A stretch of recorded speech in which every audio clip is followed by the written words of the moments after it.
Hey there lovely people on the internet, my name is Shawl, welcome to the Rosy Elephant channel.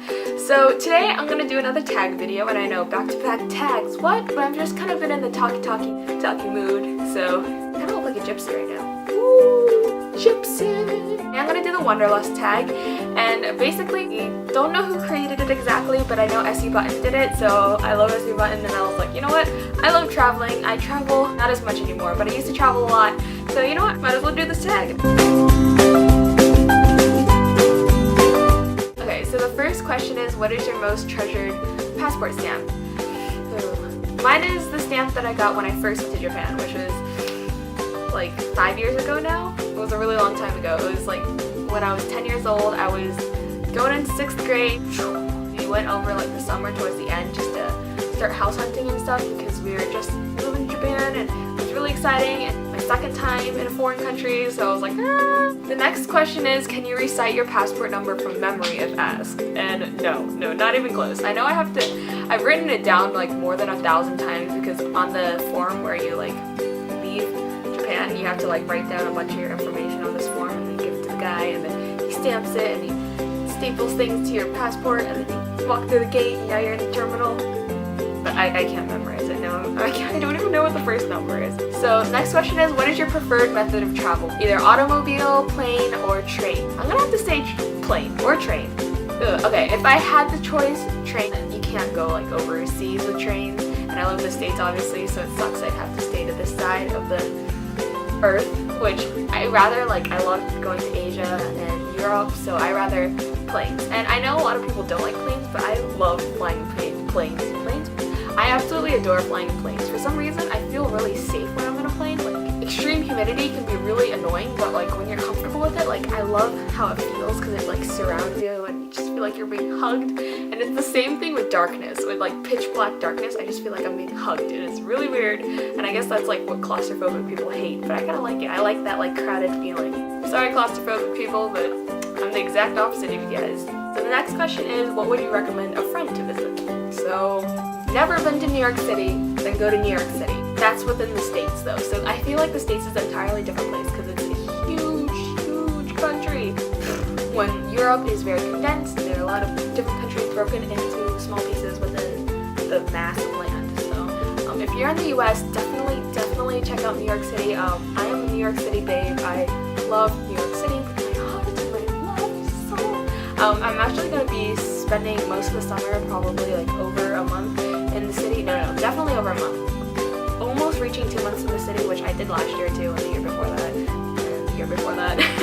But I don't know, my family always spends a lot of time in the city. There's so much to do, and if you can't go to another country, you go to the city, because you can walk down the street and you can see Ethiopian food over here, and then you can go see Korean like cuisine over there, and then you walk down a little further and you want some African food, it's there. Ethiopian food is back there, and then there's more African food down there. You want some Malaysian food, it's there. You want some Thai food, it's right there. You kind of walk back a little, hey look, Sri Lankan food, delicious. And you walk even further and you're like, hey look, Danish food, Belgian food, hey. And it's amazing. Like, it's such a mixing bowl of cultures. So if you can't visit any other country because just travel budgets or whatever, go to the city because you'll get it all there, and it's just such an amazing environment. I absolutely love the urban life. I hate driving cars, although I really want to drive my own car now that I live in the suburbs, but I hate having to drive cars everywhere. I love walking, taking the metro. I love the metro. I would take that any day. So it's awesome. The city life is great, so I would definitely recommend the city. If you're thinking outside the US, then okay, so from where I've been, I would definitely recommend Italy. So that's the only place in Europe I've actually been besides the Paris airport. So when I went to Italy, we first flew into Rome, which we stayed there for like probably 3 days or 4 days.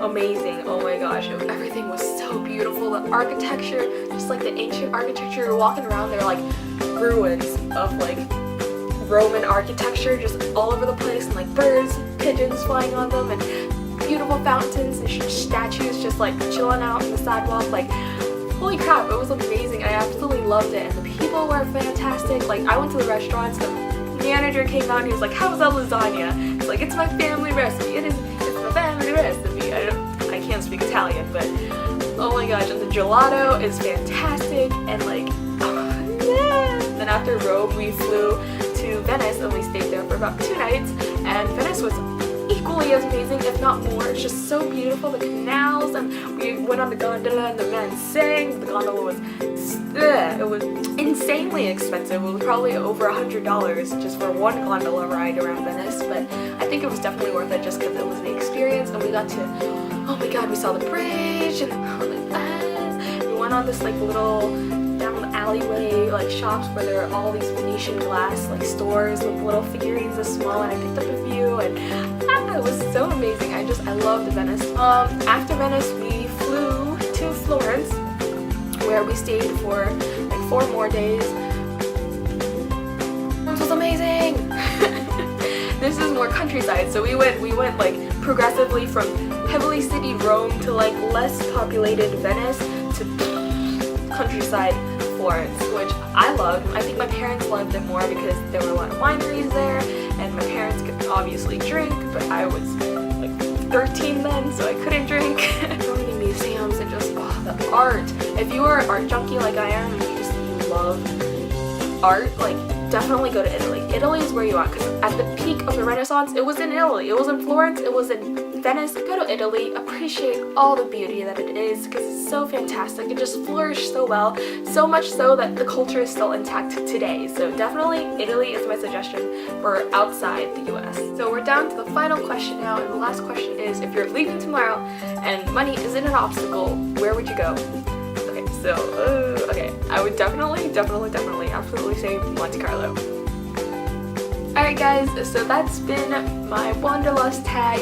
Thanks for watching, guys. I hope you enjoyed. If you want to follow me on my social media websites, I have my Tumblr, I have my Twitter, I have my Instagram. The links for all of them will be in the down bar. Thanks for watching, and I'll see you next time. Bye!